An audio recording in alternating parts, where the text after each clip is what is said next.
Welcome to a journey into the world of New York's old money families, where fortunes were made, empires were built, and the economic landscape of America was forever changed. These families were not just powerful social figures, they were the financial architects of New York City, driving economic growth, shaping markets, and laying the groundwork for what would become one of the most influential financial hubs in the world. Today, we'll dissect the fortune-amassing techniques of these wealthy dynasties, from the risky investments and entrepreneurial ventures that launched their empires to the strategic decisions that allowed them to maintain wealth and influence across generations. We'll uncover how their financial power and business acumen forged New York's economy during the Gilded Age and left a legacy that continues to shape the city's economic fabric to this day. Chapter 1. The Astor Dynasty. Our journey begins with Johann Jakob Astor, the patriarch of the Astor family, who did not just amass a vast fortune, but also transfigured the concept of investment in early 19th century America. Astor's story is a textbook example of how strategic financial decisions, combined with an entrepreneurial spirit, can transform a penniless immigrant into one of the wealthiest individuals of his era. Astor's fortune began with the fur trade, a booming industry at the time due to the high demand for beaver pelts in Europe. His exceptional understanding of market dynamics and profit margins set him apart from other traders. At the peak of his fur trading operations, Astor was reportedly earning profit margins of 100% or more on some transactions. This impressive figure was achieved through a comprehensive grasp of supply chain economics. Astor purchased furs directly from Native American trappers at low prices and then transported them to markets in Europe, where they were sold at a significant markup. By cutting out intermediaries, Astor maximized profits, effectively cornering the market and creating what was essentially a monopoly. Astor's success in the fur trade was not merely due to luck or favorable circumstances. It was a result of meticulous planning and strategic foresight. He understood the importance of controlling both supply and distribution to maintain competitive advantages. This level of control allowed him to dictate prices and secure substantial profits, a testament to his understanding of the economic principles of supply and demand.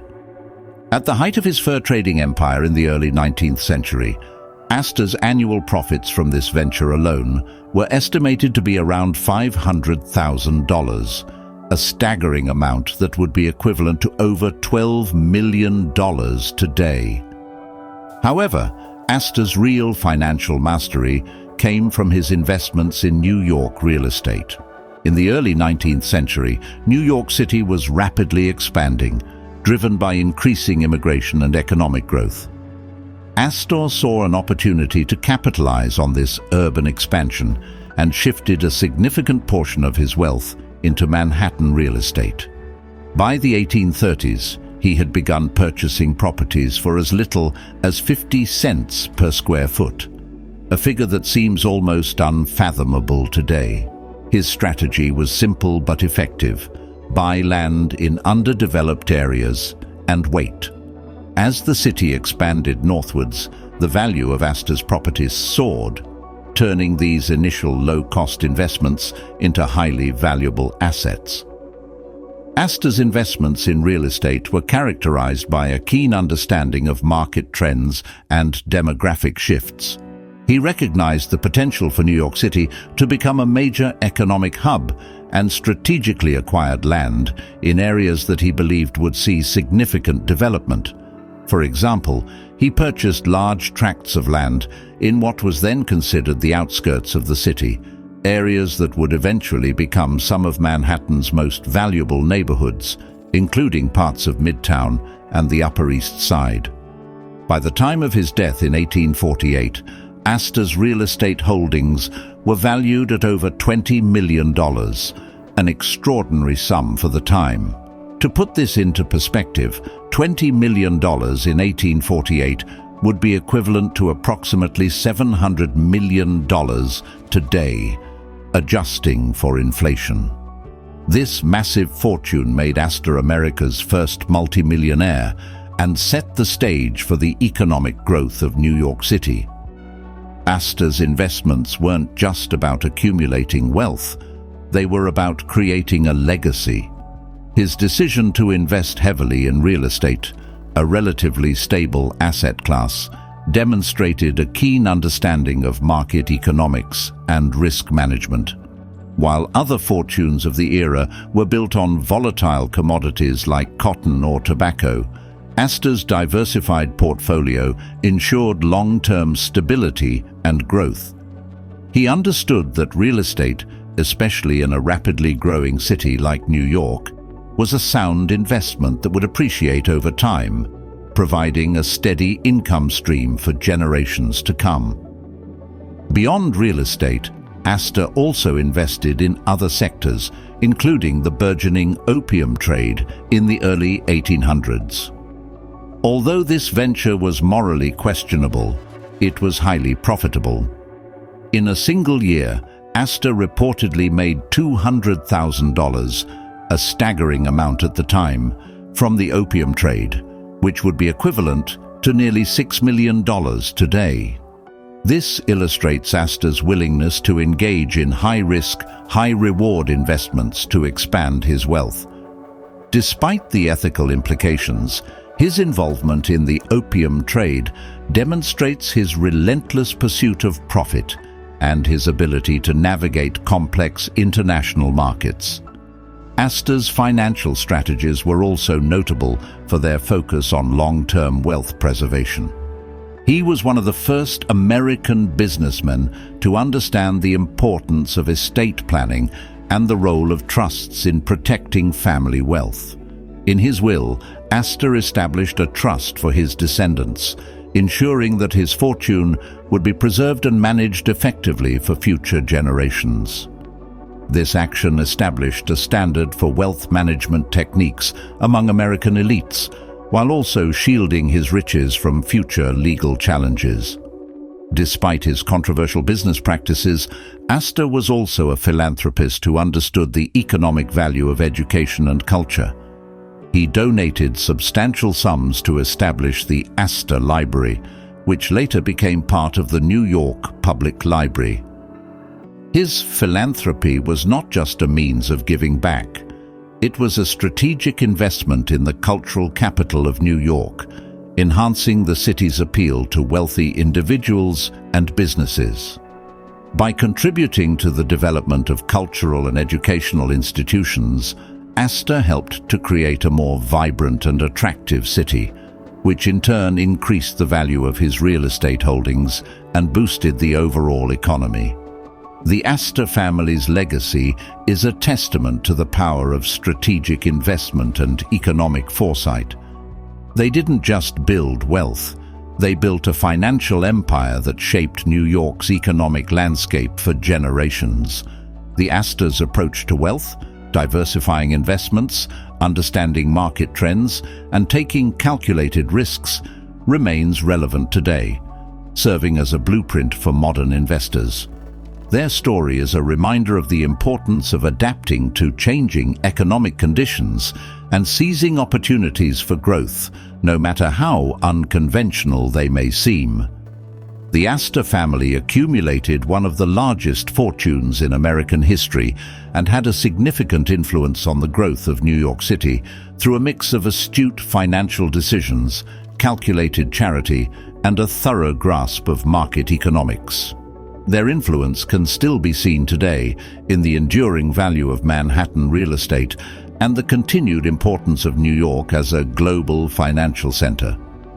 The Astor dynasty is a prime example of how wealth, when managed wisely and strategically, can create lasting economic impact and leave an indelible mark on the world.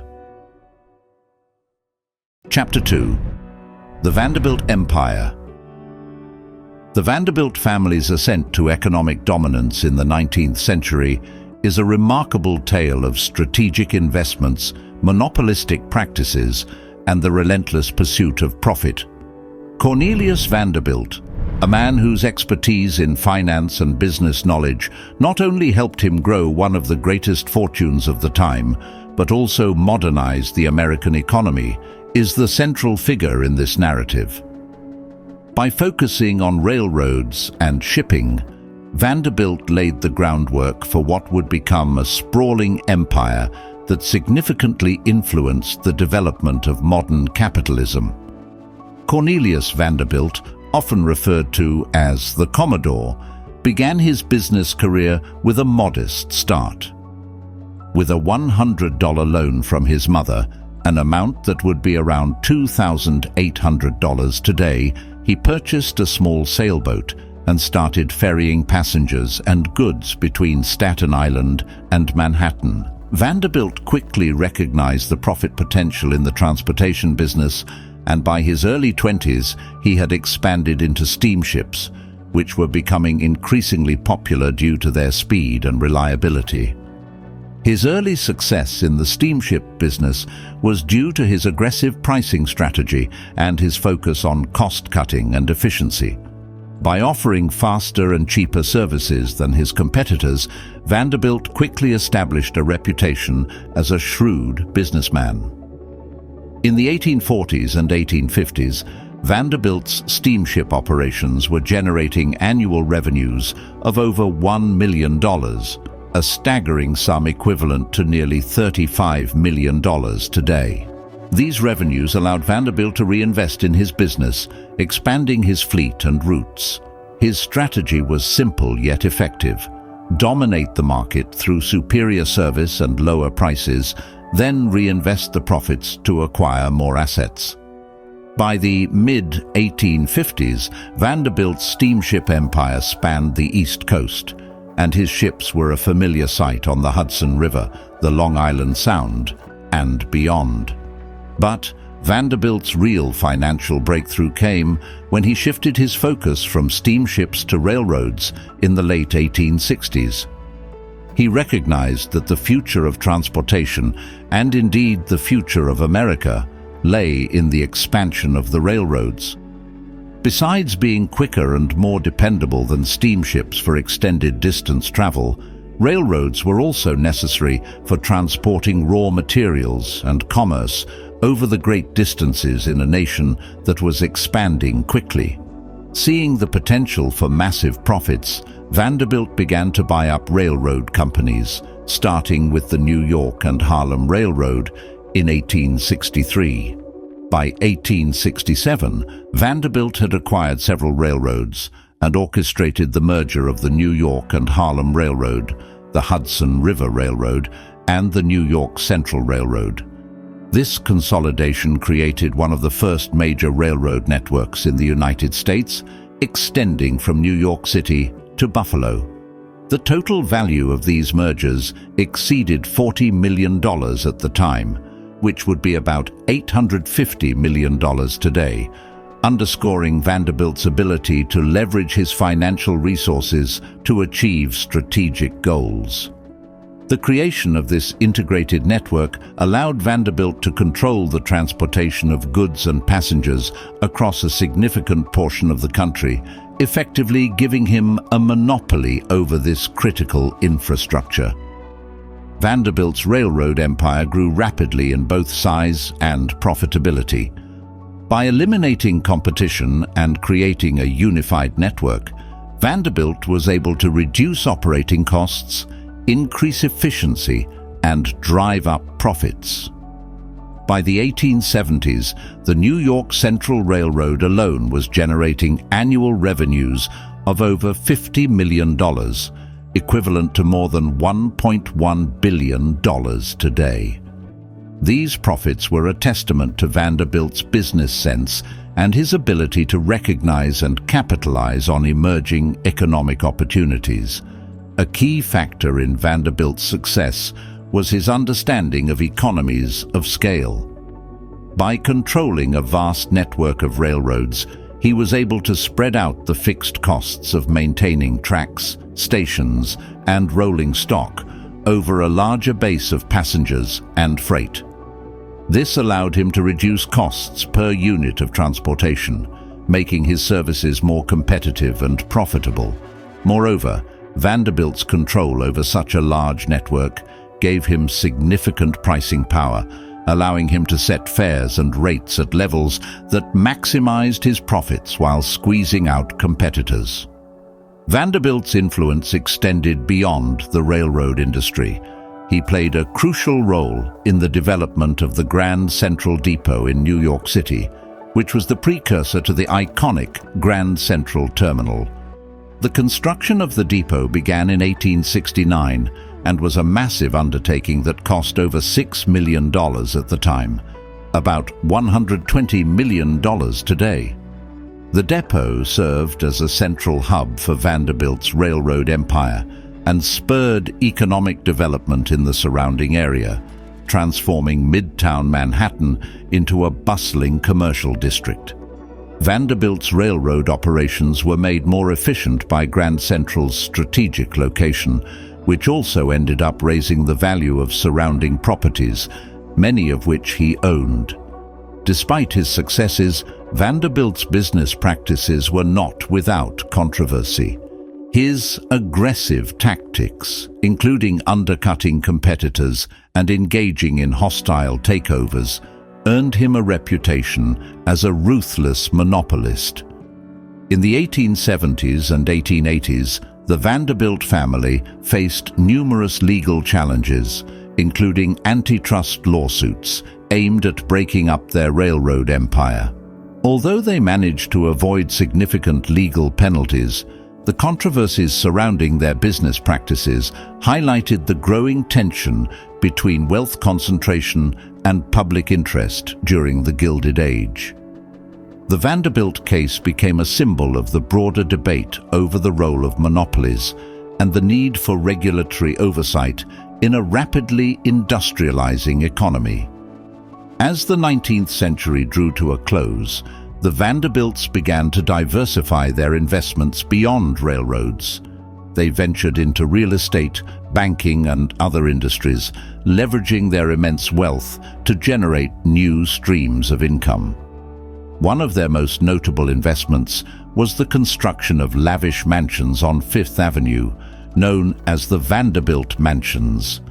These properties were not just opulent homes, but strategic investments in New York City's rapidly appreciating real estate market. The construction of these mansions, which cost over $10 million, equivalent to more than $300 million today, demonstrates the family's understanding of the long-term value of prime urban real estate. The Vanderbilt family's wealth continued to grow after Cornelius's death in 1877, with his son, William Henry Vanderbilt, inheriting the majority of the estate. At the time, the estate was worth approximately $100 million, or nearly $2.2 billion today. Under William's leadership, the Vanderbilt railroads expanded further, reaching into the Midwest and solidifying their position as the backbone of America's transportation network.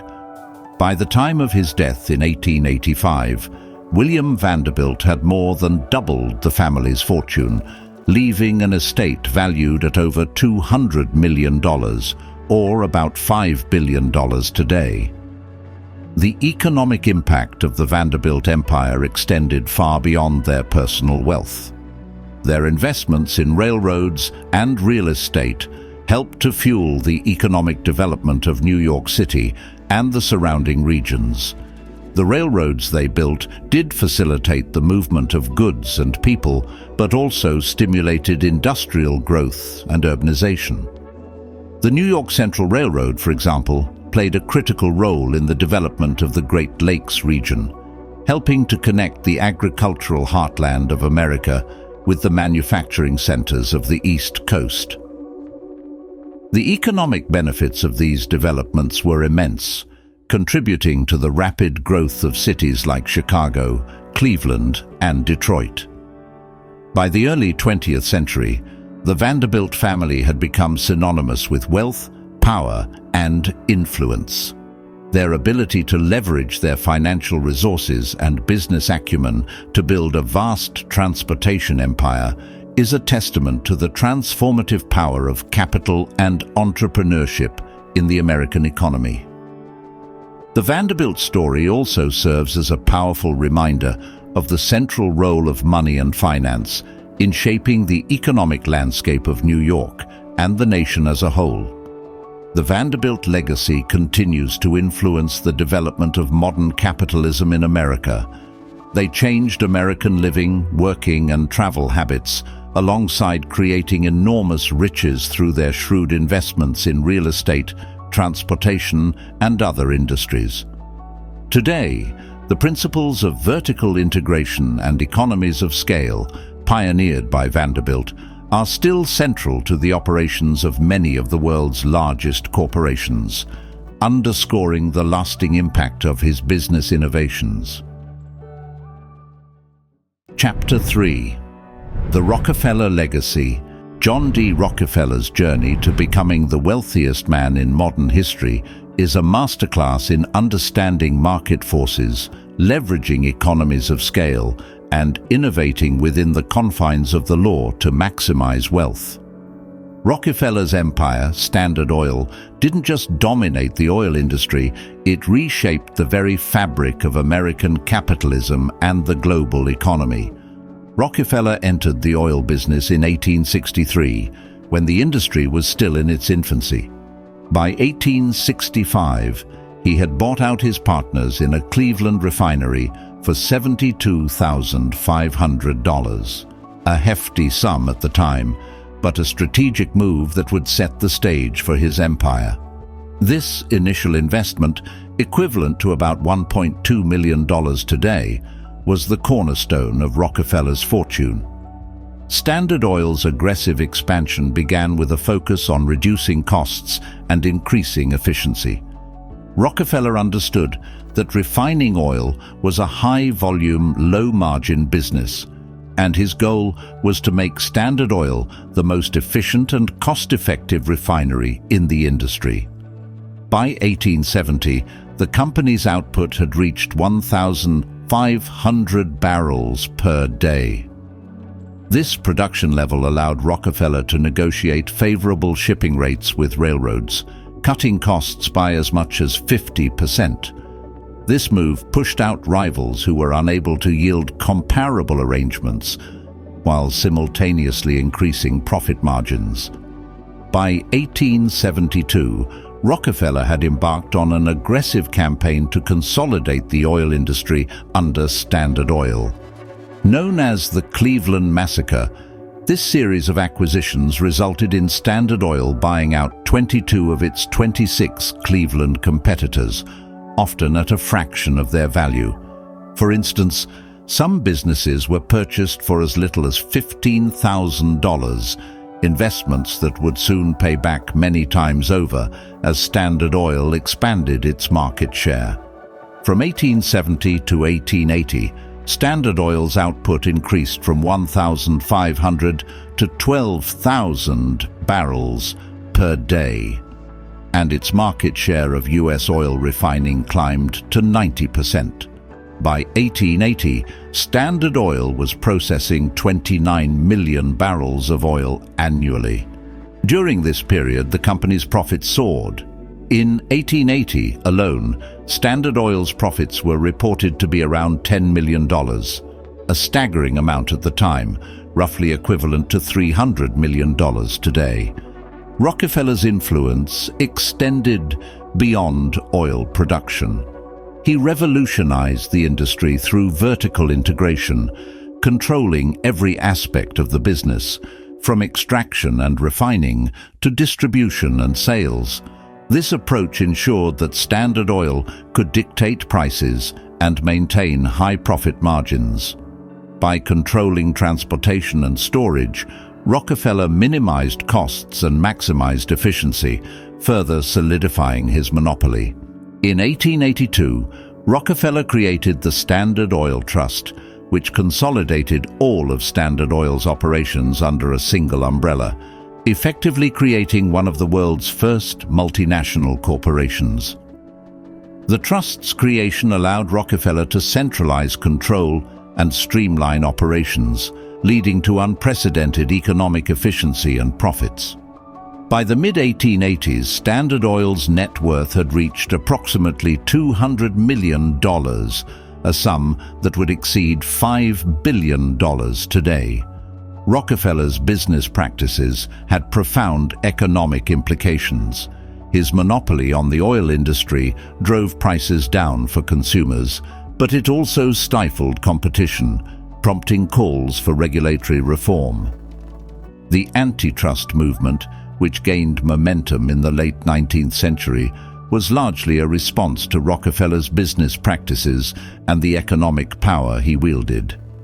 Despite his ruthless business tactics, Rockefeller was a pioneer in philanthropy. By the early 20th century, he had donated over $500 million to various causes, equivalent to more than $15 billion today. His contributions helped establish the University of Chicago, Rockefeller University, and the Rockefeller Foundation, all of which have had lasting impacts on education, science, and public health. In 1911, Standard Oil was broken up by the U.S. Supreme Court under the Sherman Antitrust Act, splitting into 34 separate companies. However, this breakup didn't diminish Rockefeller's wealth. In fact, it increased it. The companies that emerged from Standard Oil, such as Exxon, Mobil, and Chevron, grew rapidly, and Rockefeller's net worth swelled to over $900 million by his death in 1937, equivalent to approximately $20 billion today. Rockefeller's legacy is not just one of wealth, but of influence. His business practices helped shape modern corporate governance, antitrust laws, and philanthropic endeavors.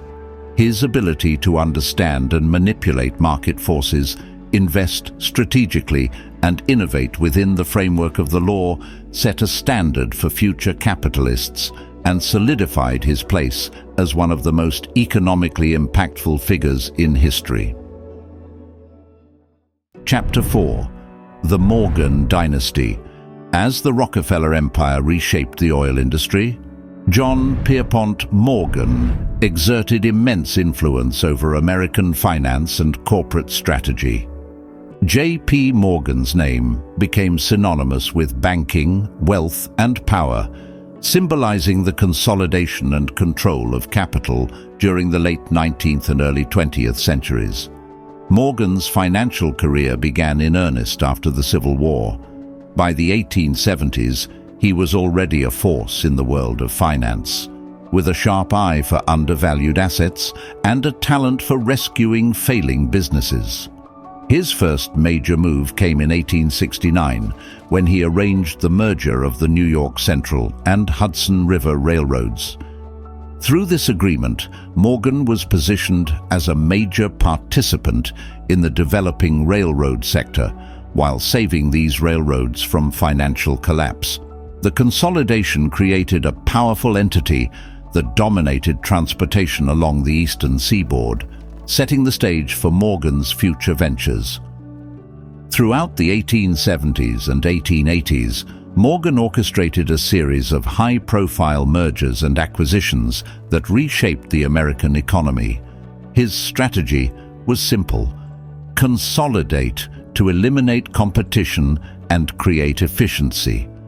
One of his notable successes was the reorganization of the bankrupt Philadelphia and Reading Railroad in 1887. By acquiring control of the railroad and restructuring its debt, Morgan turned a failing company into a profitable enterprise.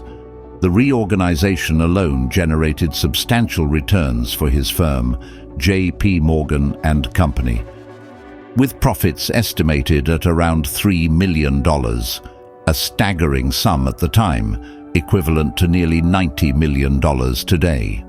Morgan's influence grew as he expanded into other sectors, including steel, telecommunications, and electric utilities. His crowning achievement came in 1901 with the formation of U.S. Steel, the world's first billion-dollar corporation.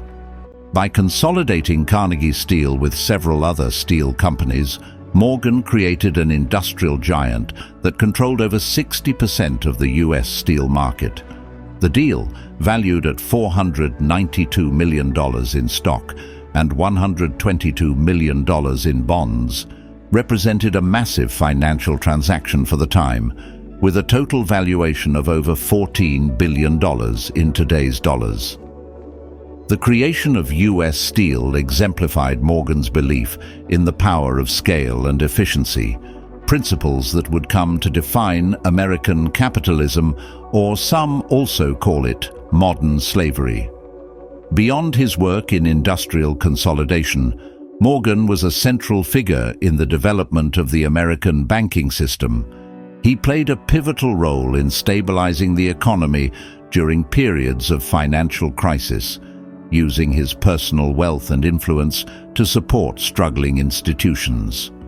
In 1895, when the U.S. Treasury faced a gold shortage that threatened the nation's creditworthiness, Morgan arranged a $65 million gold loan from a syndicate of bankers. This action did more than just refill the Treasury's reserves. It also steadied the currency and restored investor confidence. The transaction, worth around $2 billion today, demonstrated Morgan's ability to raise private funds for public purposes, underlining the growing importance of finance in national affairs. Morgan's power was most evident during the Panic of 1907, a financial crisis that threatened to collapse the entire banking system. As stocks plummeted and banks teetered on the edge of insolvency, Morgan summoned the nation's leading bankers to his New York library. There, he orchestrated a series of emergency loans and coordinated the purchase of failing banks, effectively halting the panic. This intervention is credited with preventing a full-scale economic depression and demonstrated Morgan's unparalleled influence over the financial markets. The actions taken during the panic also led to the creation of the Federal Reserve System in 1913, a central bank designed to provide stability to the financial system, a direct response to the challenges and risks highlighted by Morgan's ad hoc rescue. The financial legacy of J.P. Morgan extends far beyond his lifetime. At the time of his death in 1913, Morgan's estate was valued at approximately $80 million, over $2 billion today. His personal investments in art, education, and public institutions reflected his belief in the importance of cultural and intellectual capital, complementing his financial acumen. J.P. Morgan and Company, the bank he built, became one of the largest and most influential financial institutions in the world, and its successor, J.P. Morgan Chase, remains a global financial powerhouse with assets exceeding $3 trillion. Morgan's impact on American capitalism was profound. His philosophy of consolidation and control shaped the structure of modern corporations, while his interventions during financial crises highlighted the importance of liquidity and centralized management. His efforts to stabilize the economy, whether through mergers or emergency loans, underscored the critical role of finance in supporting economic growth. By the early 20th century, Morgan had become the embodiment of Wall Street's power, a figure whose influence extended into every corner of American economic life. While Morgan was often criticized for his monopolistic practices and the concentration of wealth in a few hands, his legacy is undeniably one of financial innovation and stability. His ability to mobilize capital and influence policy set the standard for modern banking and corporate governance, leaving a lasting imprint on the global economy. His life and work illustrate how the strategic use of capital can reshape industries, influence government policy, and drive economic progress, reinforcing the central role of money and finance in building New York and, by extension, the modern world. Chapter 5: The Guggenheim Family. The Guggenheim family's rise to prominence is a testament to the power of diversification and the relentless pursuit of economic opportunities in emerging industries. The Guggenheims, originally a modest Swiss Jewish family, transformed themselves into one of America's wealthiest dynasties through strategic investments in mining and metals. Their journey from small-scale merchants to global industrialists highlights the importance of risk-taking, innovation, and strategic foresight in building vast wealth. Meyer Guggenheim, the patriarch of the family, immigrated to the United States in the mid-19th century, initially setting up a successful import business. However, the real turning point came in the late 1880s when he began investing in mining. Sensing the enormous potential of natural resources in the rapidly industrializing American economy, Meyer purchased a stake in 2 Colorado silver mines. The timing was fortuitous. Silver prices were soaring due to high demand for coinage and industrial use. The investment quickly paid off, netting the Guggenheims substantial profits, which Meyer reinvested into expanding their mining operations. By the turn of the century, the Guggenheim family had established themselves as major players in the mining industry, with interests in silver, lead, and copper mines across the United States. One of their most lucrative ventures was the establishment of the American Smelting and Refining Company, ASARCO, in 1899. ASARCO quickly grew into the world's largest smelting and refining operation, processing ores from Guggenheim-owned mines, as well as those of other operators. This vertical integration allowed the Guggenheims to control every step of the production process, from extraction to refinement, maximizing efficiency and profitability. By 1910, ASARCO's revenues exceeded $50 million annually, equivalent to more than $1.5 billion today, cementing the Guggenheim's position as leaders in the global mining industry. Their approach to wealth building was marked by aggressive expansion and diversification. They invested heavily in copper, recognizing the metal's growing importance in electrical wiring and infrastructure. In 1901, they acquired the Kennecott Copper Company, which owned one of the richest copper deposits ever discovered in Alaska. The Kennecott mines proved to be an extraordinary success, yielding over $100 million in profits by the time they closed in 1938. Adjusted for inflation, this represents more than $3 billion today. The vast wealth generated by Kennecott allowed the Guggenheims to further diversify their holdings, investing in a range of industries from railroads to real estate. However, like many others, their ventures were not without controversy. Their aggressive business practices, including undercutting competitors and exploiting labor, drew criticism from both rivals and reformers. The family faced numerous lawsuits and investigations, particularly regarding their labor practices in remote mining regions. In Alaska, Kennecott was notorious for its harsh working conditions and isolation, with miners often laboring for months without contact with the outside world. Despite these challenges, the financial rewards far outweighed the risks for the Guggenheims, who continued to expand their empire. As the Guggenheims amassed vast fortunes, they began to channel their wealth into philanthropy and the arts, establishing a legacy that extended far beyond their industrial ventures. Solomon R. Guggenheim, one of Meyer's sons, became an avid collector of modern art and founded the Guggenheim Foundation in 1937 to promote the study and appreciation of contemporary art. The Guggenheim Museum in New York, which opened in 1959, is perhaps the most visible symbol of the family's commitment to cultural enrichment. Today, the museum's collection is valued at over $3 billion, showcasing the intersection of economic power and cultural influence. The Guggenheim family's story is a compelling example of how strategic investment in emerging industries can generate enormous wealth. Their ability to identify and capitalize on new opportunities in mining and metals, combined with a willingness to take significant risks, allowed them to build a fortune that spanned continents and industries.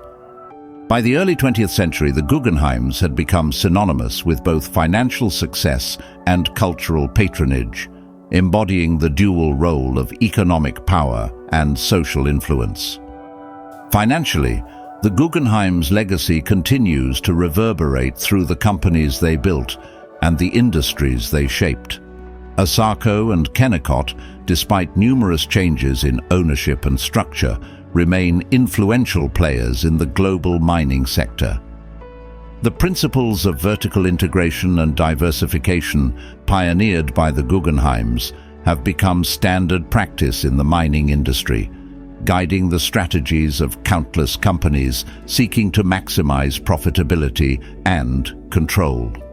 Moreover, the Guggenheim family's impact on New York is evident in both their business ventures and their contributions to the city's cultural and social fabric. The Guggenheim Museum stands as a testament to the family's belief in the power of art and culture to enrich society, a belief that has inspired generations of collectors, patrons, and artists. The museum's iconic architecture and world-class collection have made it a landmark institution, attracting millions of visitors each year and generating significant economic activity for the city. Their story is a powerful reminder of the central role of money and finance in shaping not just individual fortunes, but entire industries and cultural landscapes. As we continue to explore the histories of New York's old money families, the Guggenheims stand out as a prime example of how economic foresight and financial innovation can leave a lasting legacy on a city and the world. Chapter 6. The DuPont Family. The story of the DuPont family is one of transformation and innovation, shifting from producing gunpowder in the early 19th century to becoming a global leader in the chemical industry by the 20th century.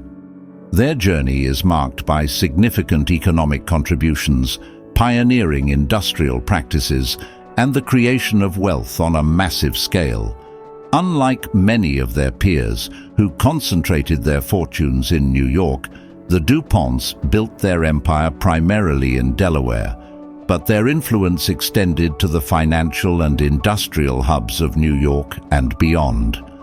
The DuPont family's American story began with Élucère Irénée DuPont, who emigrated from France in 1800 and established a gunpowder mill on the banks of the Brandywine River in Delaware. At a time when gunpowder was a critical resource for hunting, defense, and infrastructure development, the DuPont powder mill quickly became one of the leading suppliers in the United States. By the early 19th century, the DuPont company was generating annual revenues of over $100,000, equivalent to more than $2 million today, cementing its position as a key player in the early American industrial economy. The real financial breakthrough for the DuPont family came during the War of 1812, when their gunpowder was in high demand by the U.S. government. The company supplied vast quantities of gunpowder to the American military, reaping substantial profits and establishing itself as the country's largest gunpowder manufacturer. By the end of the war, DuPont's revenues had surged to over $1 million annually, a fortune equivalent to more than $20 million today. This period marked the beginning of the family's deep involvement in American industry and their emergence as a significant economic force. Throughout the 19th century, the DuPont family continued to expand their gunpowder business, capitalizing on the growing demand for explosives in mining, construction, and warfare. By the 1850s, the company was producing nearly half of the gunpowder in the United States, with revenues approaching $3 million annually, about $95 million in today's dollars. The Civil War further boosted their fortunes, as the Union Army became one of their largest customers. The DuPont company supplied over a third of all gunpowder used by the Union, generating revenues that topped $15 million during the war, equivalent to nearly $400 million today. Recognizing the limitations of relying solely on gunpowder, the DuPont family began diversifying their business interests in the late 19th century.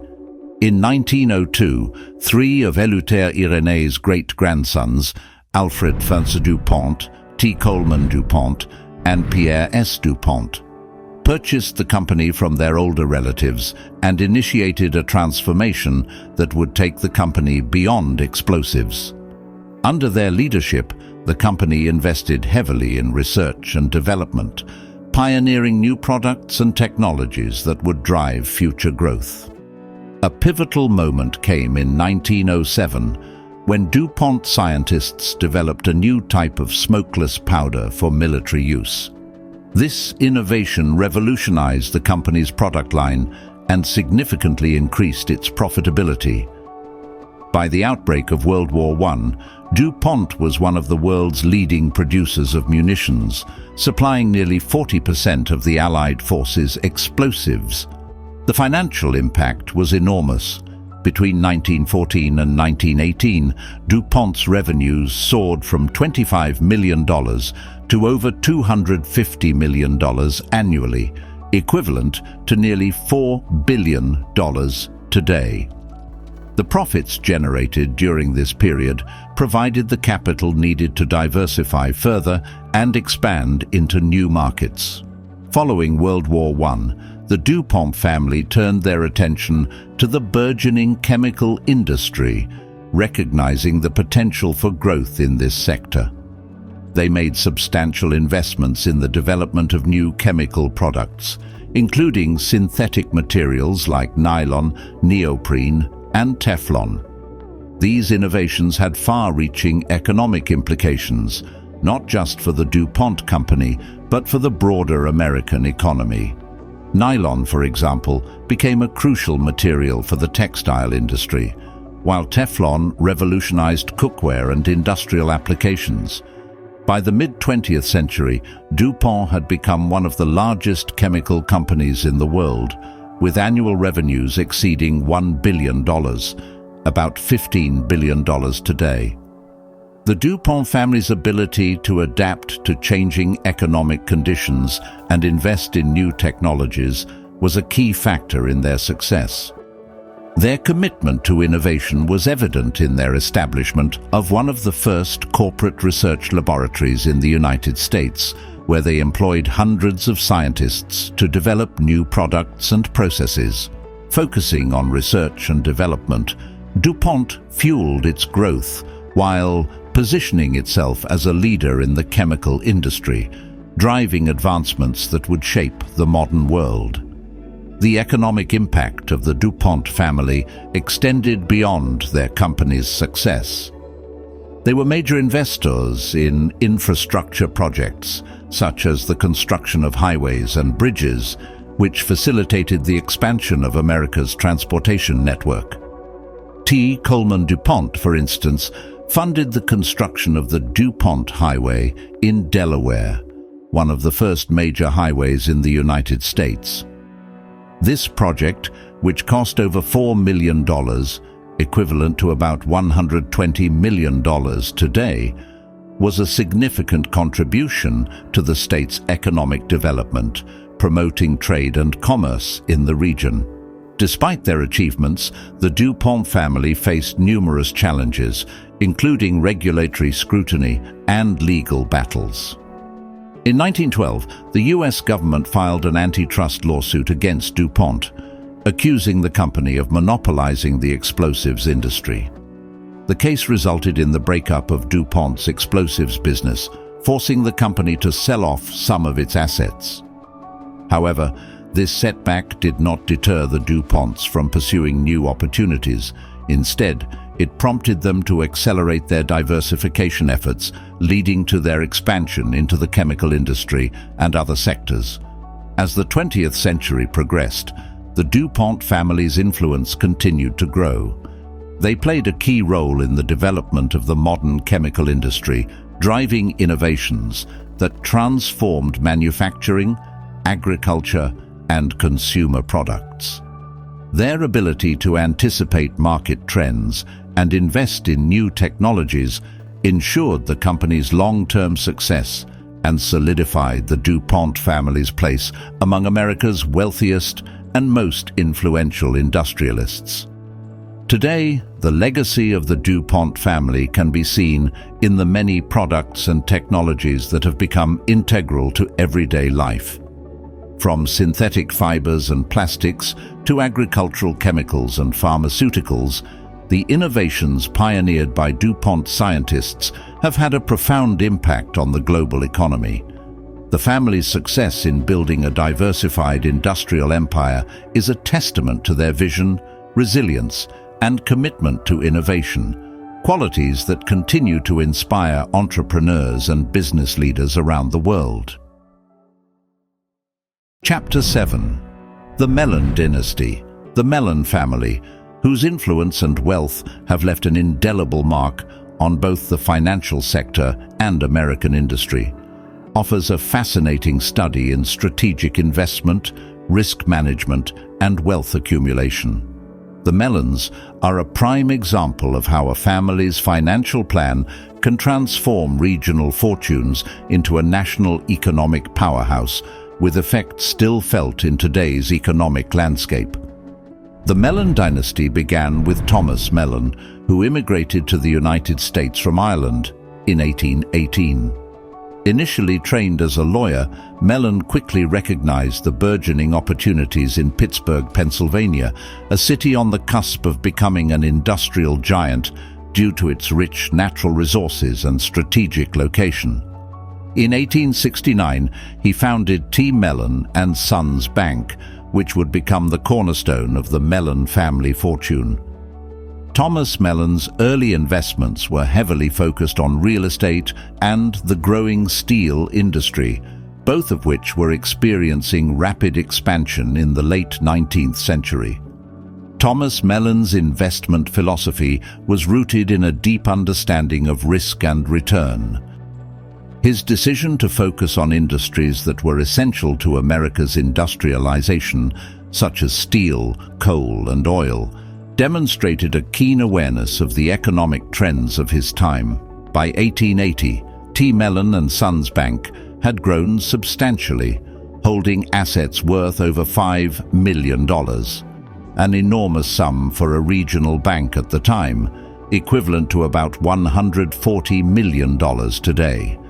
However, it was Thomas Mellon's sons, Andrew W. Mellon and Richard B. Mellon, who would take the family fortune to new heights, transforming it into a national powerhouse. Andrew Mellon, in particular, was a financial visionary who understood the importance of diversification and innovation in investment strategies.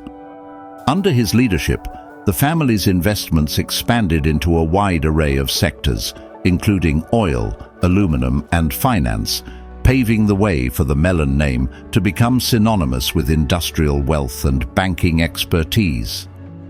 One of the Mellons' most notable investments was in the aluminum industry, which at the time was considered a risky venture due to the high costs associated with aluminum production. In 1888, Andrew Mellon provided financial backing to Charles Martin Hall, the inventor of an economical method for producing aluminum, to establish the Pittsburgh Reduction Company, which later became Alcoa. This investment was initially met with skepticism, but Andrew Mellon's faith in Hall's invention paid off spectacularly. By the early 1900s, Alcoa had become the largest aluminum producer in the world, and the Mellons' stake in the company was worth millions, an amount equivalent to hundreds of millions today. The Mellons also made a significant impact on the oil industry. In 1901, they provided crucial financing to Gulf Oil, helping it become one of the major oil companies of the 20th century. The family's investment in Gulf Oil, along with their early backing of companies like Texas Gulf Sulphur, was part of a broader strategy to dominate emerging industries that were vital to the country's economic expansion. By the 1920s, the Mellon family's holdings in the oil industry were worth over $100 million, or more than $1.5 billion in today's dollars, underscoring their role as key players in America's industrial economy. Andrew Mellon's financial prowess extended beyond his private investments. In 1921, he was appointed Secretary of the Treasury under President Warren G. Harding, a position he held for over a decade. During his tenure, Mellon implemented policies that significantly shaped the American economy, including substantial tax cuts for the wealthy and corporations, which he believed would stimulate investment and economic growth. Mellon's policies were controversial, but they were also highly influential, contributing to the economic boom of the 1920s. His tenure as Treasury Secretary cemented his reputation as one of the most powerful figures in American finance, and his policies left a lasting legacy on U.S. fiscal policy. The Mellons' influence was not limited to finance and industry. They also played a crucial role in the development of America's cultural and educational institutions. In 1937, Andrew Mellon donated his vast art collection and $10 million to establish the National Gallery of Art in Washington, D.C. His gift, valued at over $200 million today, was one of the largest philanthropic donations in American history at the time. The Mellons' commitment to philanthropy extended beyond art. They were also major benefactors of Carnegie Mellon University, the University of Pittsburgh, and numerous other institutions, reflecting their belief in the importance of education and culture in fostering economic growth and social progress. In addition to their contributions to culture and education, the Mellons were known for their philanthropic support of scientific research. The family's charitable foundation, the Andrew W. Mellon Foundation, was established in 1969 and has since provided billions of dollars in grants to support research in fields ranging from environmental science to the humanities. This long-term commitment to philanthropy highlights the Mellons' understanding of the broader societal benefits of investing in knowledge and innovation, both of which are essential for economic development and progress. But of course, like others, the Mellon family's financial success was not without controversy. Their influence over the American economy and their role in shaping U.S. fiscal policy during the 1920s and 1930s drew criticism from those who believed that their policies disproportionately benefited the wealthy and contributed to economic inequality. Moreover, their involvement in industries such as oil and steel often brought them into conflict with labor unions and regulatory authorities, leading to accusations of monopolistic practices and anti-competitive behavior. Despite these controversies, the Mellon family's legacy as one of America's great industrial dynasties is undeniable.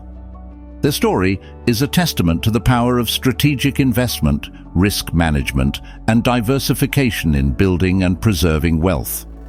From their early investments in Pittsburgh steel mills to their dominance in the aluminum and oil industries, the Mellons exemplify how a family can leverage its financial acumen to create lasting economic impact.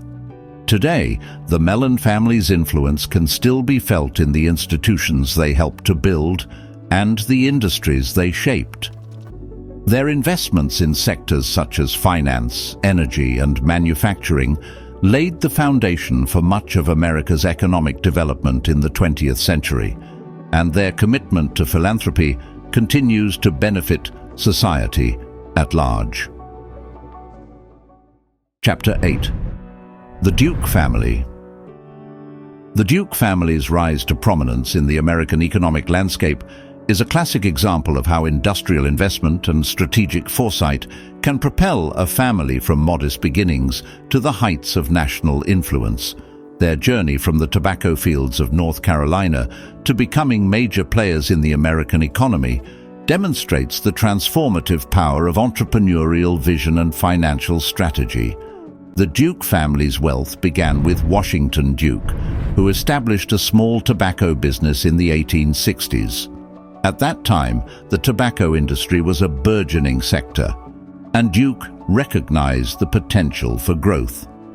By 1874, Washington Duke's company, W.T. Duke Sons, was producing and selling tobacco products that gained popularity for their quality and innovation. This early success laid the foundation for the family's future financial empire. The real breakthrough for the Duke family came with the invention of the cigarette-making machine. In the 1880s, James Buchanan Duke, Washington's son, invested heavily in new technologies that revolutionized the tobacco industry. His company, the American Tobacco Company, capitalized on this innovation and began mass-producing cigarettes on an unprecedented scale. By 1890, the American Tobacco Company had secured a dominant position in the market, with a market share exceeding 90% of all cigarettes sold in the United States. James Buchanan Duke's investments were characterized by both risk-taking and strategic consolidation. In 1890, he merged several smaller tobacco companies into the American Tobacco Company, effectively creating a monopoly in the industry. This consolidation allowed Duke to control prices and production, leading to massive profit margins. At the peak of his company's success, American Tobacco was valued at over $200 million, equivalent to approximately $6 billion today. The Duke family's financial plans extended beyond the tobacco industry. In the early 1900s, the family diversified its investments into other sectors, including utilities and banking. In 1907, James Duke established the Duke Power Company, now Duke Energy, which became a major provider of electricity in the southeastern United States. This venture into utilities was a strategic move to capitalize on the growing demand for electricity, and by the 1920s, Duke Power was generating substantial revenues, contributing significantly to the family's wealth. In addition to their investments in utilities and tobacco, the Duke family also made significant contributions to the development of banking. In 1900, the Dukes founded the North Carolina Trust Company, which later became the Wachovia Bank. By involving themselves in banking, they secured additional sources of income while gaining the ability to influence the financial landscape of the region. By the 1920s, the Wachovia Bank had become one of the largest banks in the southeastern United States, with assets exceeding $100 million, equivalent to over $1.5 billion today. The Duke family's financial success was further augmented by their investments in real estate and infrastructure. Throughout the early 20th century, the Dukes acquired substantial real estate holdings in North Carolina, including land in Durham, where they established Duke University. The family's investment in the university was a strategic move to enhance their social status and create a lasting legacy.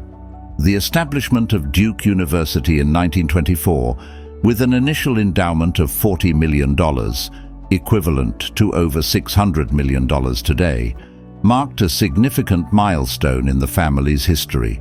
Philanthropy played a crucial role in the Duke family's strategy for maintaining and enhancing their social and economic influence. In addition to founding Duke University, the family made substantial contributions to medical research, education, and public health. The Duke Endowment, established in 1924 with an initial grant of $40 million, was one of the largest philanthropic foundations of its time. The endowment supported various institutions, including hospitals, orphanages, and educational facilities, further solidifying the Duke family's reputation as influential benefactors. Despite their immense wealth and philanthropic efforts, the Duke family's financial practices were not without controversy. The creation of the American Tobacco Company monopoly drew criticism from competitors and regulators who accused the Dukes of engaging in anti-competitive practices. Additionally, the family's influence over the tobacco industry and utilities led to allegations of monopolistic behavior and exploitation of labor. The Duke family's legacy is a testament to the impact of strategic investment and diversification. Their ability to capitalize on emerging industries, such as tobacco and utilities, and their commitment to philanthropy have left an enduring mark on American society. The family's investments in education, healthcare, and infrastructure demonstrate their understanding of the broader economic and social benefits of wealth. Today, the Duke family's influence is still evident in the institutions they founded and the industries they shaped. Duke University remains a prestigious educational institution, and Duke Energy continues to be a major player in the energy sector. The family's philanthropic contributions have had a lasting impact on public health and education, reflecting their belief in the power of wealth to drive positive change. The Duke family's story stays a powerful example of how strategic investment, diversification, and philanthropy can create and sustain significant wealth. Their journey from a small tobacco business to a financial empire underscores the importance of vision, risk management, and long-term planning in building and preserving wealth. Chapter 9. The Whitney Family. The Whitney family is a classic illustration of how well-timed diversification, smart investments, and an awareness of developing markets can turn a family into a long-lasting financial force. From Eli Whitney's modest beginnings as the cotton gin inventor to the enormous fortune amassed by succeeding generations, the Whitney dynasty has come to be associated with financial intelligence and economic might. Eli Whitney's invention of the cotton gin in 1793 was a pivotal moment in American economic history. While Eli himself did not accumulate vast wealth from his invention, largely due to legal battles over patent rights, the cotton gin revolutionized the American South's economy. The machine dramatically increased the efficiency of cotton processing, boosting production by as much as 50 times compared to manual methods. This surge in productivity fueled the growth of the cotton industry, making cotton one of the most valuable commodities in the world at that time. Though Eli Whitney's personal fortune from the cotton gin was modest, the economic impact of his invention laid the groundwork for future Whitney wealth by transforming the American economy. The real financial ascent of the Whitney family began with William Collins Whitney, born in 1841. William was a Harvard-educated lawyer who quickly realized that political power could be a springboard for financial success. Serving as U.S. Secretary of the Navy under President Grover Cleveland from 1885 to 1889, William Whitney played a crucial role in modernizing the Navy. But more importantly, he recognized the lucrative opportunities this modernization presented. His influence led to significant government contracts for shipbuilding, benefiting companies in which he had vested interests, including emerging steel manufacturers. These contracts alone were worth millions, translating into billions in today's dollars. Beyond his political role, William Whitney was a master of urban investments. Recognizing the burgeoning demand for urban transportation, he invested heavily in New York City's streetcar systems. His involvement in the consolidation and electrification of these systems was a game changer. The streetcar lines, once a fragmented and inefficient network, became a unified and highly profitable enterprise under Whitney's control. By the time of his death in 1904, his investments in the streetcar industry alone were valued at over $30 million, equivalent to nearly $900 million today. This strategic positioning in the transportation sector was extremely profitable as well as essential to the development of New York City as a modern metropolis. William Whitney's financial legacy was further solidified by his ventures into real estate. Understanding the importance of location and the inevitable expansion of New York City, he acquired large swaths of land at relatively low prices. In particular, his investments in Manhattan real estate paid off spectacularly as the city expanded northwards. By purchasing properties in areas that would later become some of the most desirable in the city, such as Fifth Avenue, Whitney ensured that his family would benefit from the city's growth for generations. At the time of his death, his real estate holdings were worth over $25 million, a staggering amount that would be over $750 million today. The Whitney family's wealth continued to multiply under the stewardship of William's sons, Harry Payne Whitney and Payne Whitney. Harry Payne Whitney, married to Gertrude Vanderbilt, heiress to the Vanderbilt fortune, augmented the Whitney wealth and linked it with one of America's other great dynasties. This marriage consolidated immense financial resources, resulting in a combined fortune that approached $200 million by the early 20th century, equivalent to approximately $5.8 billion today. Harry Payne Whitney was particularly known for his investments in the arts, but his financial activities went far beyond cultural patronage. He was deeply involved in the banking sector, particularly through his substantial stake in the Guaranty Trust Company, which later merged with J.P. Morgan and Company. Harry's foresight in investing in this financial institution, which was a major player in underwriting industrial expansion and war finance during World War I, paid off handsomely.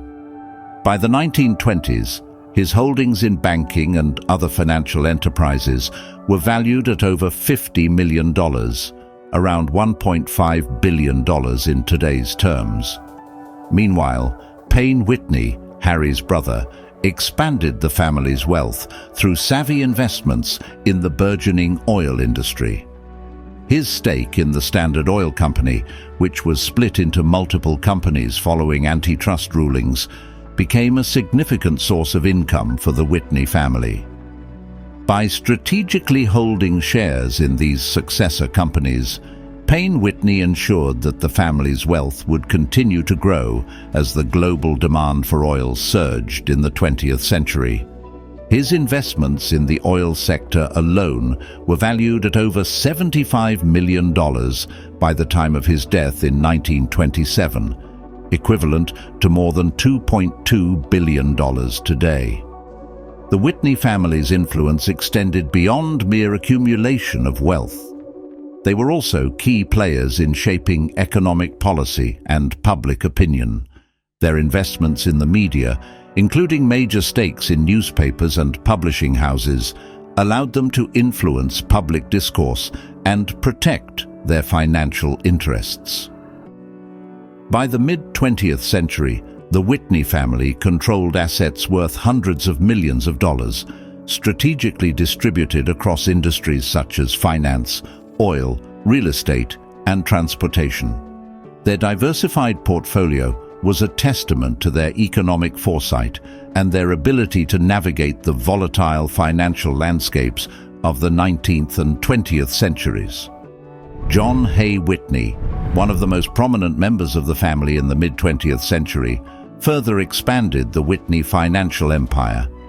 His investments in the entertainment industry, particularly through his early stake in Technicolor, brought in substantial returns. Technicolor's revolutionary impact on the film industry ensured that the Whitney family continued to profit from the booming Hollywood economy. John Hay. Whitney's investment in Technicolor was worth millions in the 1930s, translating to well over $100 million in today's dollars.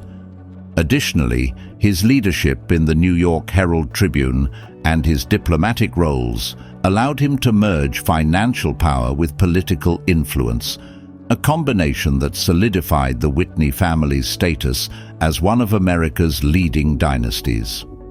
The Whitney family's wealth by the mid-20th century was estimated at over $500 million, a sum equivalent to over $5 billion today.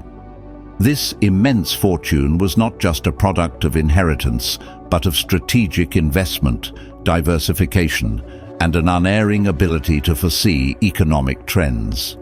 Their wealth was built on the back of America's industrial and economic expansion, and they played a crucial role in financing and shaping that growth. Today, the Whitney legacy is multifaceted. It includes financial success and extends to cultural and philanthropic influence. The Whitney Museum of American Art, founded by Gertrude Vanderbilt Whitney, stands as a lasting testament to the family's commitment to the arts. Meanwhile, their financial practices, particularly in real estate and investment banking, continue to be studied as models of wealth management and economic foresight. Their ability to adapt to and capitalize on the shifting tides of American industry and finance ensured that their wealth would keep growing and also endure across generations, making them one of the most financially successful families to be seen in the American history. Chapter 10. The Phipps Dynasty. The Phipps family, though less renowned than some of the other dynasties we've covered, stands as a monumental example of how strategic investments and a focus on emerging industries can create immense wealth. Rooted in the steel industry, the Phipps family's fortune was a product of foresight, partnerships, and diversification, transforming them into one of America's wealthiest families. The story of the Phipps family begins with Henry Phipps Jr., born in 1839 in Philadelphia. Phipps, the son of an immigrant cobbler, had a modest start, but his life would take a transformative turn when he became friends with Andrew Carnegie. Phipps and Carnegie worked together in the cotton industry, and it was this connection that would eventually lead Phipps into the steel business, a sector that would make him one of the wealthiest men of his time. In the 1860s, as the American economy was recovering from the Civil War, the demand for steel began to surge. Railroads, bridges, and buildings all required vast amounts of this material, and Henry Phipps, along with Carnegie, recognized this opportunity. They invested in steel mills, creating what would become the Carnegie Steel Company. Phipps played a critical role as the company's treasurer, ensuring that the finances were managed prudently and profits were maximized. The Carnegie Steel Company was incredibly successful. By the 1890s, it was the largest steel producer in the world, and Phipps's share of the company's profits was substantial. At its peak, the company was producing more steel than the entire United Kingdom. Phipps's wealth from his stake in Carnegie Steel was enormous. When the company was sold to J.P. Morgan in 1901 to form U.S. Steel, the transaction was valued at $480 million. Phipps received $50 million from the sale, which would be equivalent to around $1.7 billion today. This deal made Phipps one of the richest men in America overnight. However, Phipps did not rest on his laurels after the sale of Carnegie Steel. Instead, he embarked on a series of strategic investments that would further increase his wealth and economic influence. Recognizing the importance of diversifying his portfolio, Phipps invested heavily in real estate, particularly in New York City and Florida. His investments in New York included significant parcels of land in Manhattan, which appreciated dramatically in value as the city grew. By the time of his death in 1930, his real estate holdings were worth millions, contributing substantially to his family's wealth. Phipps also understood the potential of the burgeoning financial markets. He invested in a variety of financial instruments, including stocks, bonds, and venture capital. His involvement in the banking sector, particularly through partnerships with some of Wall Street's leading figures, allowed him to capitalize on the rapid industrialization and urbanization of America. These investments secured his fortune. Moreover, they ensured that his wealth would continue to grow long after his passing. One of Phipps's most successful ventures outside of steel was his investment in the coal industry. Coal was the lifeblood of the American industrial economy in the late 19th and early 20th centuries, powering factories, railroads, and steamships. Phipps's coal mines were among the most productive in the country, generating significant profits. His understanding of the supply and demand dynamics of the energy market allowed him to position his coal operations strategically, ensuring that they remained profitable even during economic downturns. In addition to his industrial and financial investments, Phipps was a dedicated philanthropist, though his philanthropy was often tied to his economic interests. He believed in the power of education and public health to improve society, and saw these areas as fertile ground for investment.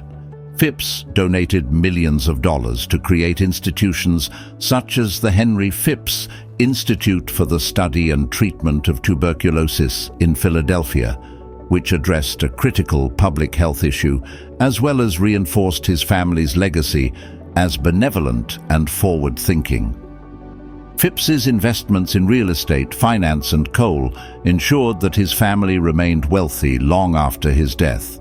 His children continued to manage and expand the family fortune, investing in new industries such as aviation and automobiles, which were poised for growth in the 20th century. The Phipps family's wealth, estimated to be in the hundreds of millions of dollars by the mid-20th century, was a direct result of Henry Phipps's strategic vision and financial acumen. The Phipps family is still regarded as one of America's great dynasties today, and its riches continues to have an impact on a variety of industries, including philanthropy and real estate. Along with their enormous riches, they have left a legacy of economic diversification, economic foresight, and a dedication to utilizing their resources to influence the future. The Phipps family's success story is proof of the value of calculated risk-taking, prudent money management, and forward thinking. Chapter 11. The Hearst Family. The Hearst family is one of the most powerful and influential dynasties in American media history. Their fortune, built on a combination of newspaper publishing, real estate, and strategic investments, is a testament to the economic impact of media control and diversification. The Hearst story begins with George Hearst, born in 1820 in Missouri, who made his initial fortune in mining. In the mid-19th century, as the California gold rush was in full swing, Hearst saw an opportunity to capitalize on the growing demand for precious metals. He invested in mining operations in California, Nevada, and South Dakota, focusing on gold, silver, and copper. One of his most successful investments was in the Comstock Lode in Nevada, where he earned millions of dollars in profits. By the late 1860s, Hearst was one of the wealthiest men in the American West, with a fortune estimated at several $million, a staggering sum for the time. However, the true expansion of the Hearst family wealth came with George Hearst's son, William Randolph Hearst. Born in 1863, William Randolph Hearst took his father's fortune and transformed it into a media empire that would dominate American journalism for decades. He began his career in the newspaper industry in the late 19th century, taking control of the San Francisco Examiner, a newspaper his father had acquired. Hearst's aggressive business tactics and keen understanding of the power of media quickly made him a major player in the industry. By the 1890s, Hearst had expanded his media empire to New York, acquiring the New York Journal and engaging in a fierce circulation war with Joseph Pulitzer's New York World. This battle for readership was characterized by sensationalism and what became known as yellow journalism, a strategy that, while controversial, proved highly profitable. Hearst's newspapers reached millions of readers across the country, influencing public opinion and political discourse. At the height of his media empire, Hearst owned over 24 newspapers, reaching an audience of more than 20 million people daily. His influence was so vast that it is often said he could sway the outcome of elections, set the national agenda, and shape public policy through the sheer power of his publications. The revenue generated by his newspapers was immense, with some estimates suggesting that by the early 20th century, his media empire was worth upwards of $200 million, equivalent to over $5 billion today. But William Randolph Hearst didn't stop at newspapers. He expanded his influence into other forms of media, including magazines, radio, and film. Hearst's magazine portfolio included popular titles like Cosmopolitan, Good Housekeeping, and Harper's Bazaar, all of which generated substantial advertising revenue and readership. By diversifying his media holdings, Hearst ensured that his empire could reach a broad audience and remain profitable even as consumer preferences changed. In addition to his media empire, Hearst made significant investments in real estate. His most famous property, Hearst Castle in San Simeon, California, is a symbol of his wealth and influence. Built between 1919 and 1947, the castle cost an estimated $10 million to construct, equivalent to over $150 million today. Hearst also owned vast tracts of land in California, New York, and Mexico, further solidifying his family's wealth. By the time of his death in 1951, Hearst's real estate holdings were worth an estimated $50 million, a figure that would be close to $600 million today. Hearst's real estate investments were not just about luxury and opulence. They were strategic moves to secure and grow his wealth. His properties in California, particularly in and around Los Angeles, appreciated significantly in value as the region developed into a major urban center. These investments provided the Hearst family with a stable and growing source of wealth that complemented the more volatile media business. The Hearst family also had a deep understanding of the financial markets and made strategic investments in stocks, bonds, and other financial instruments. William Randolph Hearst's business intellect allowed him to navigate the economic turbulence of the early 20th century, including the Great Depression. While many other media companies struggled during this period, Hearst's diversified portfolio and sound financial management allowed his empire to survive and even thrive. Philanthropy was another important aspect of the Hearst family's legacy. Like other wealthy dynasties of the time, the Hearsts understood the importance of public perception and the role of philanthropy in maintaining their social standing.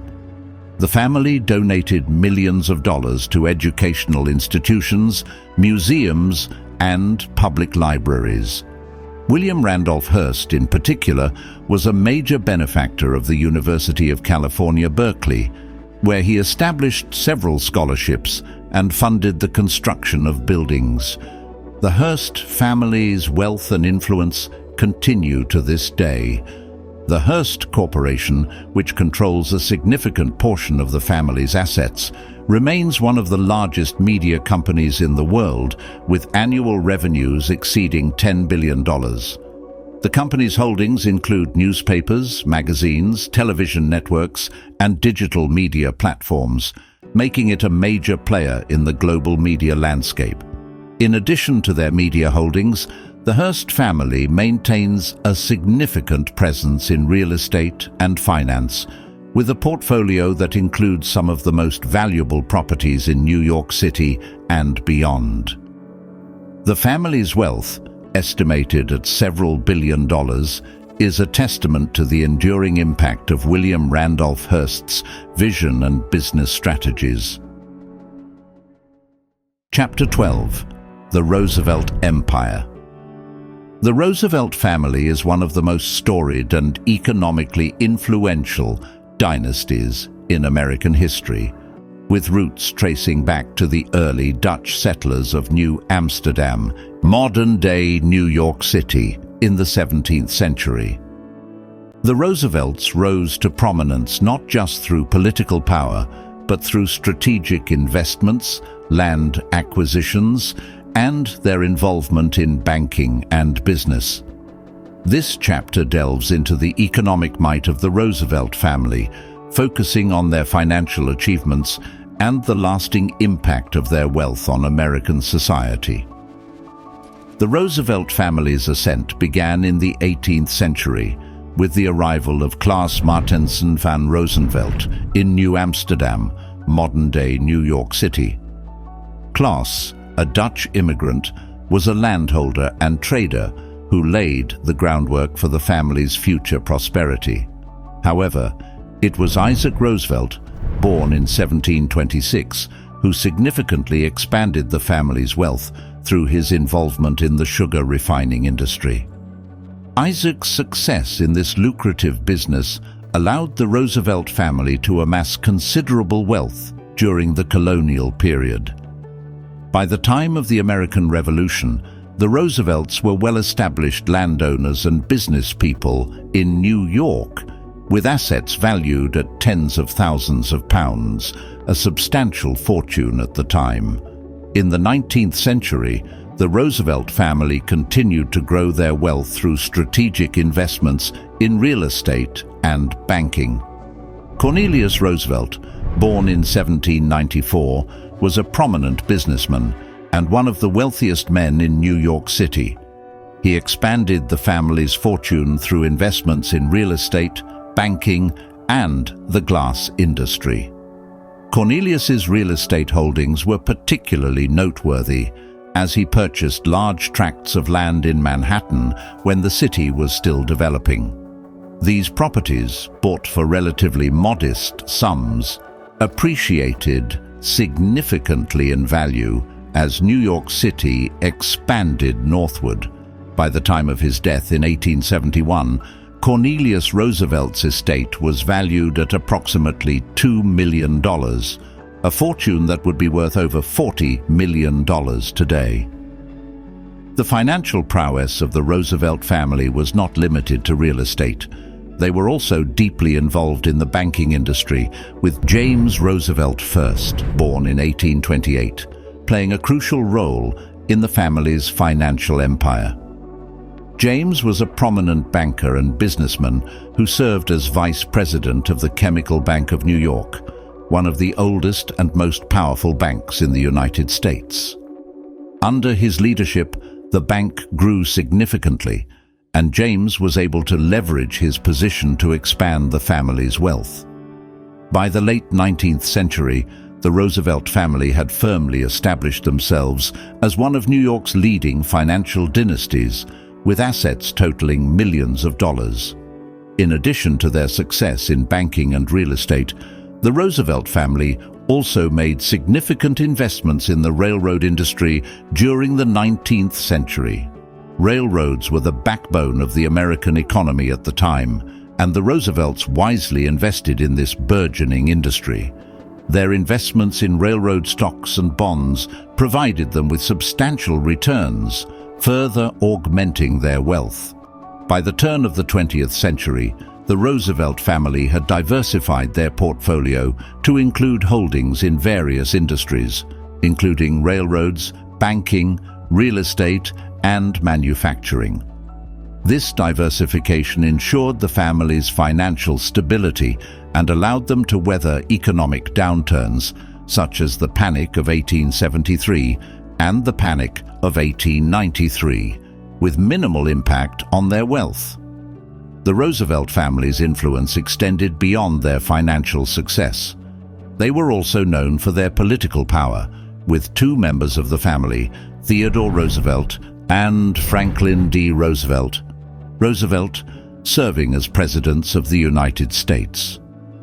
Theodore Roosevelt, born in 1858, was a prominent politician and reformer who became the 26th President of the United States in 1901. His presidency was marked by significant economic reforms, including the regulation of large corporations, the establishment of the National Park System, and the passage of the Pure Food and Drug Act. These reforms had a lasting impact on the American economy and society, and Theodore's leadership solidified the Roosevelt family's legacy as one of the most influential political dynasties in the country.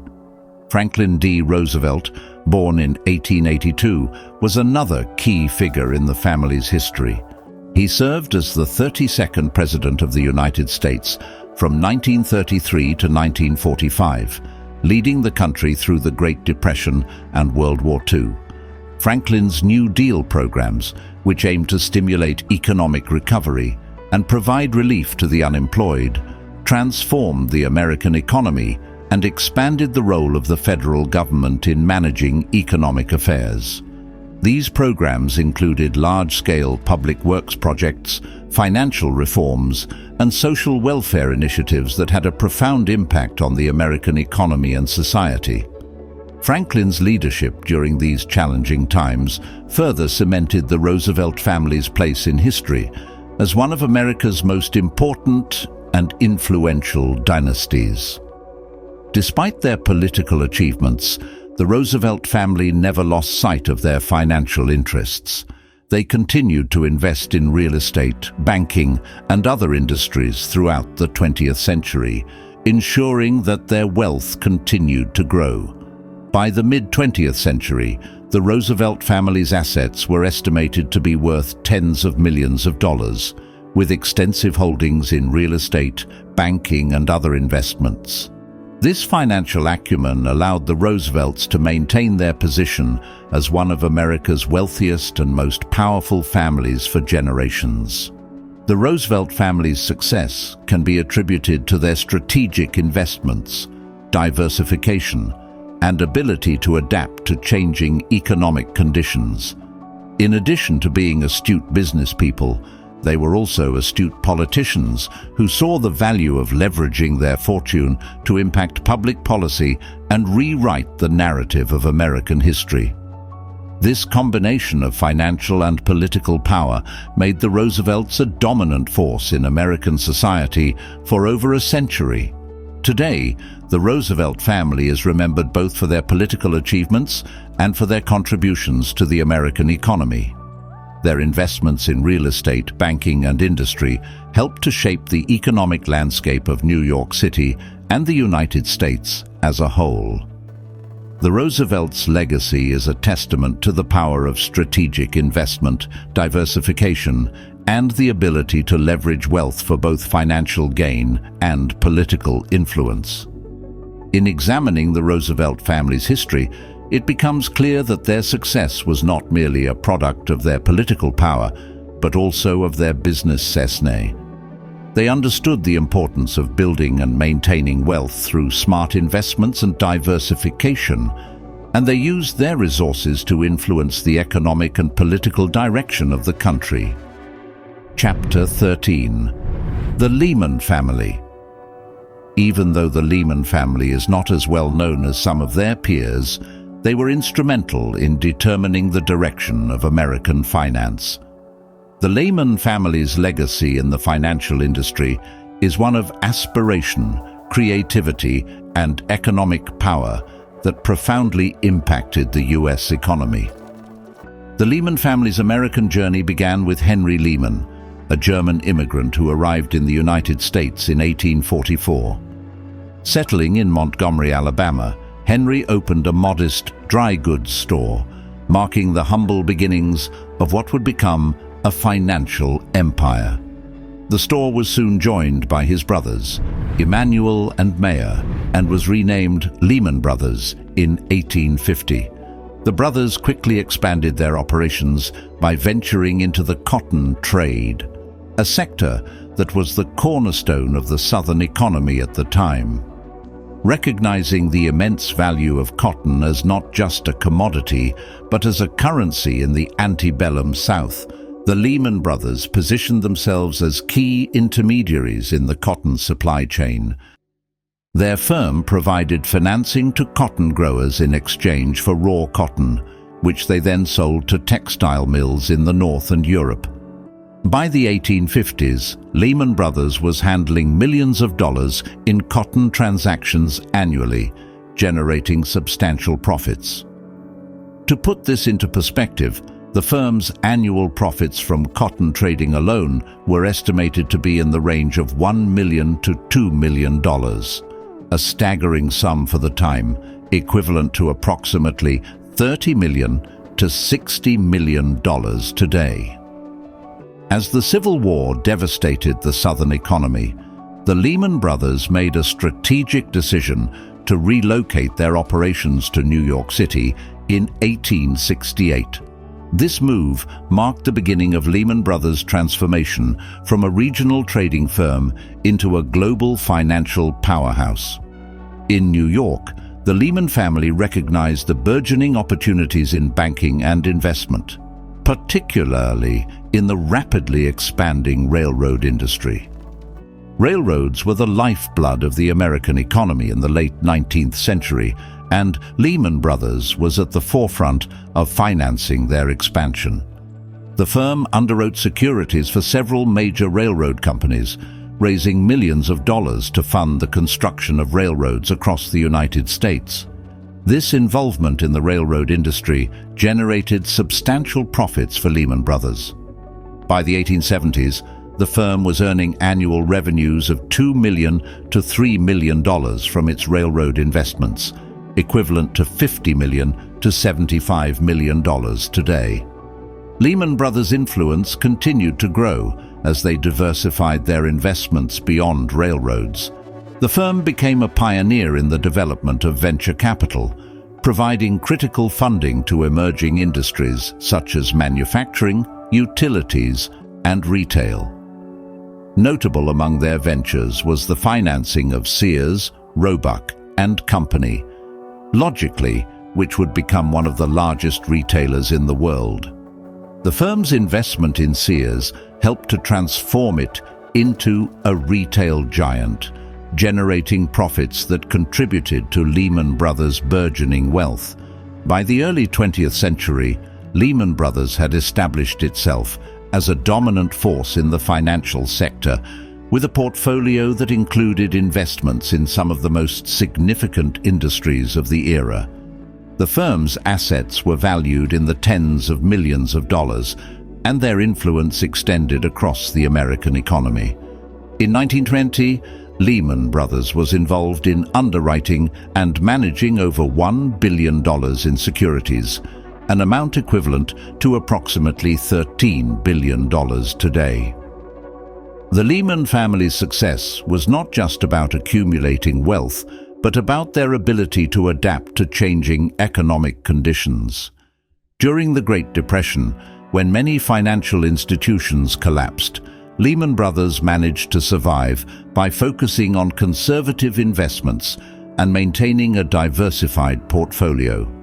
This strategy allowed the firm to weather the economic storm and emerge as one of the few financial institutions that remained profitable throughout the 1930s. In the post-World War II era, Lehman Brothers continued to innovate, expanding its operations globally and diversifying into new areas such as mergers and acquisitions, asset management, and private equity. The firm was involved in some of the largest corporate mergers of the time, including the $2.5 billion merger between Reynolds Metals and Kaiser Aluminum in 1958, equivalent to nearly $25 billion today. These deals generated substantial fees for Lehman Brothers and solidified its reputation as a leader in the financial industry. By the 1980s, Lehman Brothers had become a major force in the global financial markets, with assets totaling billions of dollars. The firm's success was driven by its ability to capitalize on emerging trends and its willingness to take calculated risks. Lehman Brothers was at the forefront of the leveraged buyout LBO boom of the 1980s, financing some of the largest and most complex LBOs in history. One of the most notable was the $25 billion leveraged buyout of RJR Nabisco in 1988, a deal that generated millions in fees for Lehman Brothers. However, the Lehman family's legacy is also a cautionary tale about the risks of financial innovation and the dangers of overreach. In the early 2000s, Lehman Brothers became heavily involved in the subprime mortgage market, a sector that was rapidly expanding due to the housing bubble. The firm's aggressive investment strategies, combined with its exposure to risky mortgage-backed securities, ultimately led to its downfall. In September 2008, Lehman Brothers filed for bankruptcy, marking the largest bankruptcy in U.S. history and triggering a global financial crisis. Despite its collapse, the impact of Lehman Brothers on the financial industry cannot be overstated. At its peak, the firm's assets were valued at over $600 billion, making it one of the largest financial institutions in the world. The Lehman family's story is a testament to the power of innovation, ambition, and risk-taking in the pursuit of economic success. Their legacy, while tarnished by the firm's eventual demise, remains a significant chapter in the history of American finance. The Lehman family's rise and fall serve as a reminder of the delicate balance between risk and reward in the financial world. Their story is one of immense wealth, influence, and ultimately the fragility of even the most powerful financial institutions. Chapter 14. The Schiff Family. The Schiff family, often overshadowed by other prominent financial dynasties, made a substantial impact on the American economic landscape through their groundbreaking work in banking and investment. The family's legacy exemplifies how strategic financial decisions and innovative investment strategies can shape an industry and contribute to the broader economic fabric of a nation. Jacob Schiff, the patriarch of the Schiff family in America, arrived from Germany in 1865. Settling in New York City, Schiff initially took up a position at a small banking firm, but his keen financial acumen quickly propelled him into the upper echelons of the financial world. By 1875, Schiff had become a partner at Kuhn, Loeb and Company. Logically, a prestigious investment banking firm, marking the beginning of a transformative era in American finance. Under Schiff's leadership, Kuhn, Loeb and Co. grew from a modest firm into a major financial powerhouse. Schiff's strategic investments and exceptional market insight played a pivotal role in the firm's success. At the height of his influence, Schiff managed assets valued in the billions, with personal wealth estimated between $50 million and $75 million. equivalent to approximately $1.5 billion to $2 billion, $3 billion in today's dollars. This immense fortune was a testament to Schiff's ability to navigate the complex world of finance and capitalize on emerging opportunities. One of Schiff's most notable contributions was his role in financing the expansion of the railroad industry.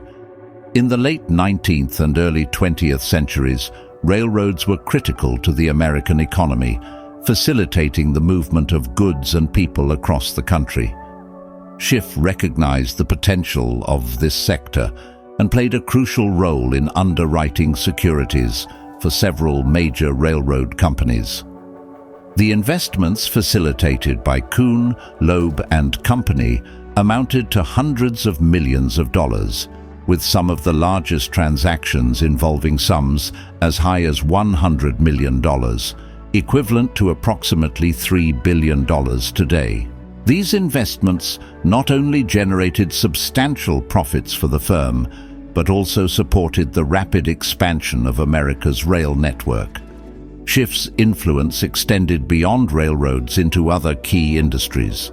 His firm made significant investments in electric utilities, a sector that was rapidly expanding in the early 20th century. The growth of electric utilities was essential for the industrialization of America, and Schiff's investments in companies like General Electric and Westinghouse Electric helped to fuel this growth. At its peak, Kuhn, Loeb and Company's involvement in the electrical industry generated millions in returns.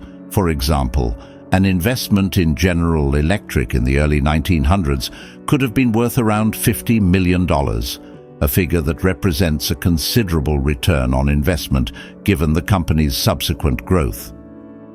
In addition to his work in utilities and railroads, Schiff was instrumental in developing the American manufacturing sector. Kuhn, Loeb and Company invested in several manufacturing firms, helping to drive industrial growth in the United States.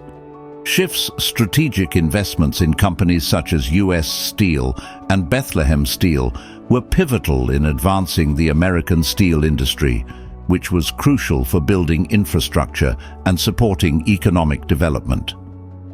The firm's investment in U.S. Steel, for instance, involved substantial capital, with early 20th century investments reaching up to $200 million, equivalent to approximately $6 billion today. Schiff's financial success was matched by his commitment to philanthropy and social causes. He used his considerable wealth to support a range of charitable initiatives, including educational institutions, hospitals, and cultural organizations. Schiff's contributions to education were particularly noteworthy. He donated millions to universities and colleges, including significant gifts to the University of Pennsylvania and Harvard University. For instance, his donation to the University of Pennsylvania's medical school was valued at over $1 million in the early 1900s, equivalent to more than $30 million today. These contributions reflected Schiff's belief in the importance of education and his desire to give back to the community.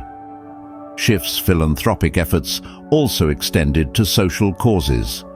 He supported a range of organizations dedicated to improving social welfare and advancing cultural institutions. His donations to the American Jewish Committee and other organizations played a crucial role in supporting social justice and cultural preservation.